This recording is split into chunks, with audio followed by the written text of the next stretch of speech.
For a couple years now, but I mean, I'm kind of tired, so I thought I'd like sit down for a little bit, if you guys don't mind. I like to start every show off with that. I like to think that if I start off with a bad joke, I can't really go downhill from there.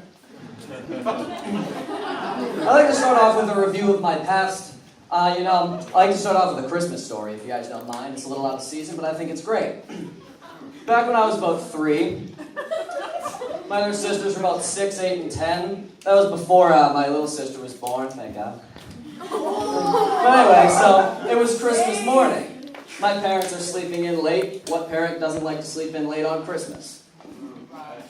So my siblings, like every young child, are running up, Mom, Dad, it's Christmas. Let's open presents, We're inside there just screaming for, "It's Christmas! Let me open something!"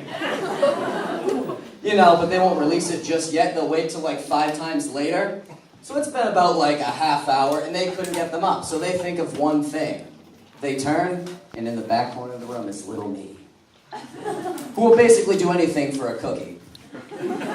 So they get the brilliant idea, what gets somebody up real quick? So they think, let's put him in a dress and put makeup on him. I have never seen my father move so fast in my entire life. That man could have beat Usain Bolt in a 50-meter sprint. In less than 3 minutes, we were opening presents. I'd like to keep the topic rolling with celebrations. Baptisms. We've all been to one.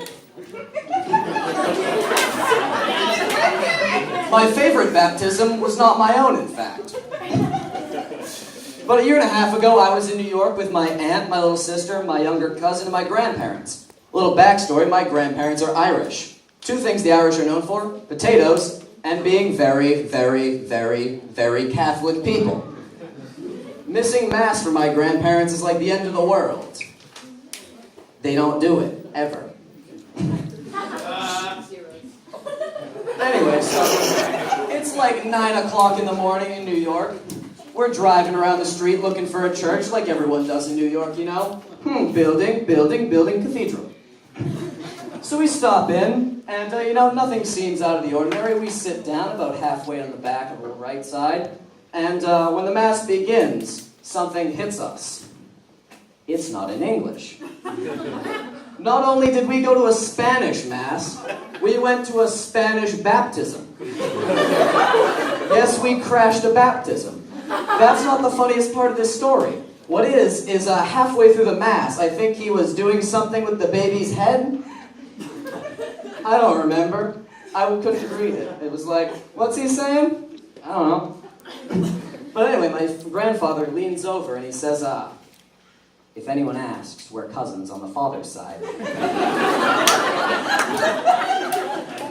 You don't know what it's like to try not to laugh at a baptism. It's the hardest thing I've done, aside from trying to find peach salsa in a supermarket. Anyway, on the topic of baptisms, the bathrooms here are amazing. I don't know if any of you guys have ever been into those, but first time I walk in, there's a wall of like 40 urinals, and I'm like, I feel like a king.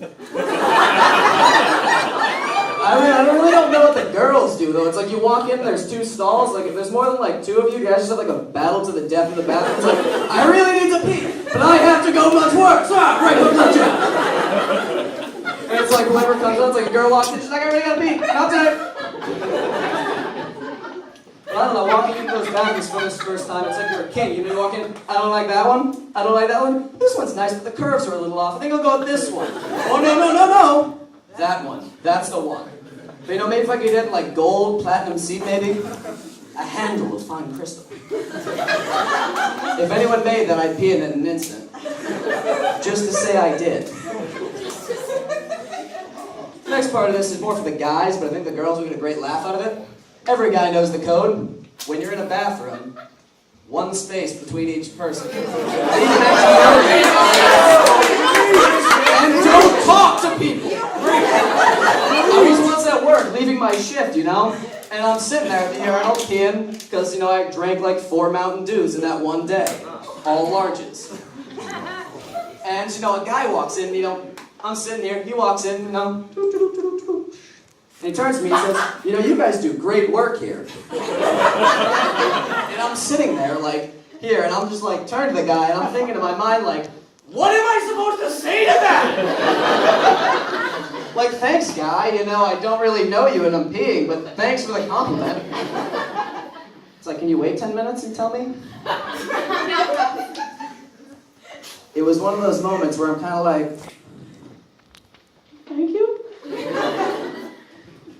You know, the next story I always want to tell you guys didn't actually happen to me. It happened to my dad about 20 years ago when he was a younger man, back when he had hair.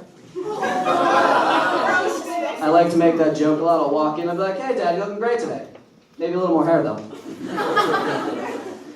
So anyway, he was driving down the highway real fast. You know, the sign says 45 miles an hour. You're driving 245 miles an hour. No cares. No regrets. So he's driving real fast. And, you know, there's a state trooper on the side of the road. There always is. No one pays attention to him. So, you know, he tries to sneak into traffic, kind of like a Bond movie, falling up. And then he turns on the lights, you know, woo, woo, woo, woo, woo. Pulls my dad over, and he says the classic cop line. I think you all know it. Do you know why I pulled you over? And my dad does what everyone else does. No. Officer turns to him, and he says, you really don't know? My dad says, no, not a clue. And this proceeds for about 30 seconds to like 3 minutes. He's like, you really don't know? No. You don't know? No. No. And so then he says, what would you say? No, I'm jumping ahead. Whoopsie.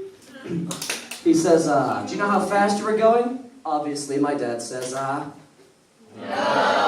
Who's going to incriminate themselves, right? Yes, I was driving 400 miles an hour on a 200 mile an hour road. My bad. So he says, no. And the officer says, what if I told you were going 80 miles an hour? My dad cleverly says, I wouldn't believe you. The officer said, why not? Really questioned. He was really interested. He goes, why not? And he says, because this van is over 18 years old, and I don't think it can go 60 miles an hour. The officer, you know, gets out his flashlight, looks around the van, you know, checks it out a little bit, like he's like, is it really over 18 years old? Gets out his flashlight, looks in the back. He sees a really, really bad interior. Like, you wouldn't drive this thing 5 feet down the road to go to the supermarket. And he walks back up to the window and he says, everything seems good. You keep going. Just stay in the right lane and go slower. Thank you. My name is Rob. Good night.